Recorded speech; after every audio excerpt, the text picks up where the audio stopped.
மகனே, நான் உன் இயேசு. இன்று நீ இந்த செய்தியை கேட்பது ஒரு சாதாரண நிகழ்வு அல்ல.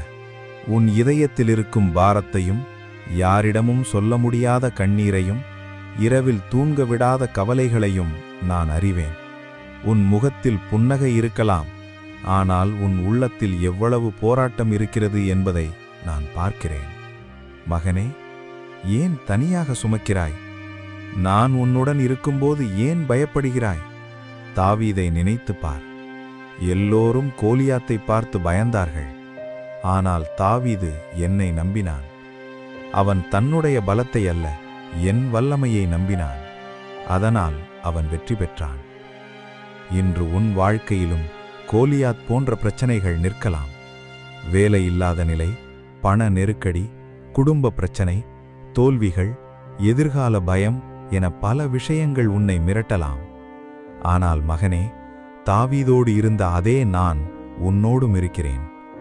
உன் பிரச்சனையை பார்த்து பயப்படாதே. என்னை பார், நான் வழியை உருவாக்குவேன். யோசேப்பை நினைத்துப் பார். அவன் துரோகம் செய்யப்பட்டான். அவனை நேசிக்க வேண்டியவர்கள் அவனை விற்றுவிட்டார்கள். அவன் சிறையில் அடைக்கப்பட்டான். அவன் காத்திருந்தான். பல நேரங்களில் அவன் தனியாக இருப்பதாக நினைத்திருக்கலாம். ஆனால் மகனே, நான் அவனை ஒருபோதும் விட்டு விலகவில்லை. சிறையிலிருந்து அரண்மனைக்கு நான் அவனை நடத்திச் சென்றேன். இன்று நீயும் என்னை யாரும் புரிந்து கொள்ளவில்லை என்று நினைக்கலாம்.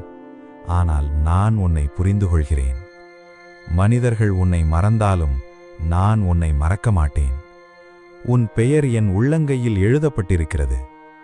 ஏலியாவை நினைத்துப் பார். பெரிய அற்புதங்களை செய்த பிறகும் அவன் மனச்சோர்வுக்குள் சென்றான்.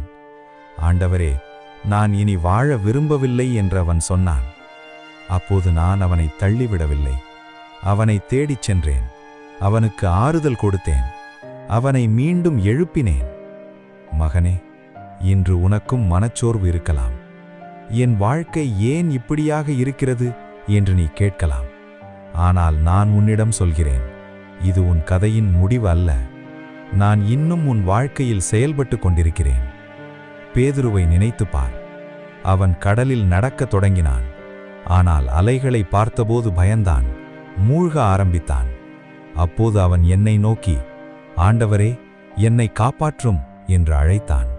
உடனே நான் என் கையை நீட்டினேன். மகனே, இன்று நீயும் வாழ்க்கையின் அலைகளில் மூழ்கிக் கொண்டிருப்பதாக உணரலாம்.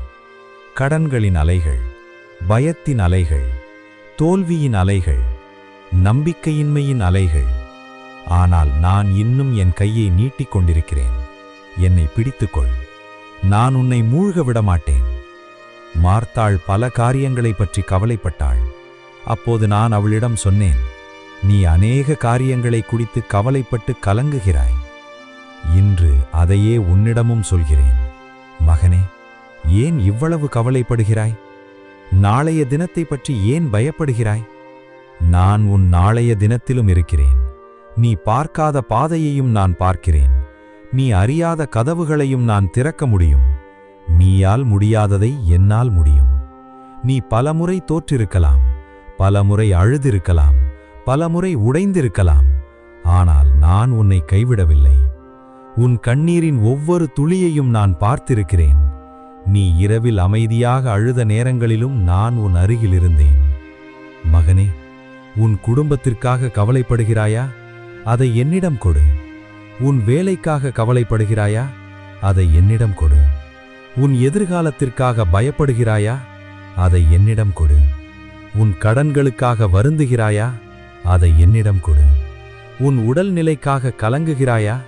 அதை என்னிடம் கொடு. நீ சுமக்க வேண்டிய பாரத்தை நான் சுமக்க தயாராக இருக்கிறேன். நான் சிலுவையில் சுமந்த பாரத்தை நினைத்துப் பார். உன் ரட்சிப்புக்காக நான் என் உயிரையே கொடுத்தேன். அப்படி இருக்க உன் வாழ்க்கையை நான் கவனித்துக் கொள்ள மாட்டேனா? மகனே, இன்று உன் இதயத்தை திறந்து என்னிடம் பேசு. நான் கேட்கிறேன். உன் ஜெபம் சிறியதாக இருந்தாலும் கேட்கிறேன். உன் கண்ணீர் வார்த்தைகளாக மாறாவிட்டாலும் புரிந்து கொள்கிறேன். நீ என்னை நம்பு. நான் உன்னை நடத்துவேன். நான் உன்னை காப்பாற்றுவேன். நான் உன்னை உயர்த்துவேன். நான் உனக்காக வழியை உருவாக்குவேன். நான் உன் அருகில் இருக்கிறேன். நான் உன்னை நேசிக்கிறேன். நான் உன்னை ஒருபோதும் கைவிட மாட்டேன்.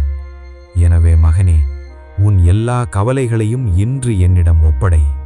உன் தலையை உயர்த்து, நம்பிக்கையோடு நட, ஏனெனில் நான் உன்னோடு இருக்கிறேன்.